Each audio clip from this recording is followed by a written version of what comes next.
Hello বন্ধুরা, আজকে তোমাদেরকে আমি আমার শাশুড়ি মা ঝিঙে দিয়ে কিভাবে রুই মাছ রান্না করলো কোনো রকম মশলা ছাড়াই সেটাই দেখাবো।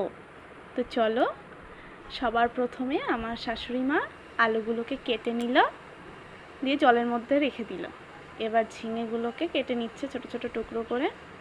তারপর মাছগুলো ধুয়ে নিয়ে লবণ হলুদ মাখিয়ে নিল। লবণ হলুদ মাখিয়ে নিয়ে কড়াইতে তেল দিয়ে মাছগুলোকে ভালো করে ভেজে নেবে।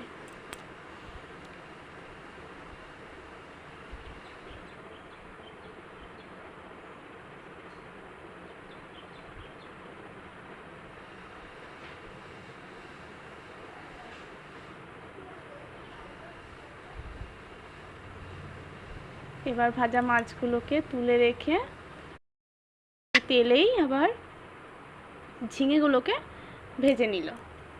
ভেজে নেওয়ার পর ভাজা ঝিঙেগুলো একটা পাত্রে রেখে দিল। তারপর ওই তেলের মধ্যেই আবার আলু, লঙ্কা এগুলো ভালো করে ভেজে নিল।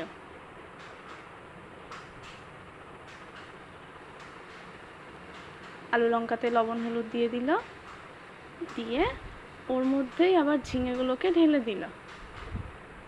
তারপর ওগুলো ভালো ভাজা হয়ে গেলে জল দিয়ে ফুটতে দিল। আলুগুলো ভালো করে সিদ্ধ হয়ে আসলে ওর মধ্যে মাছ দিয়ে একটু গরম মশলা দিয়ে তরকারিটা নামিয়ে নিল।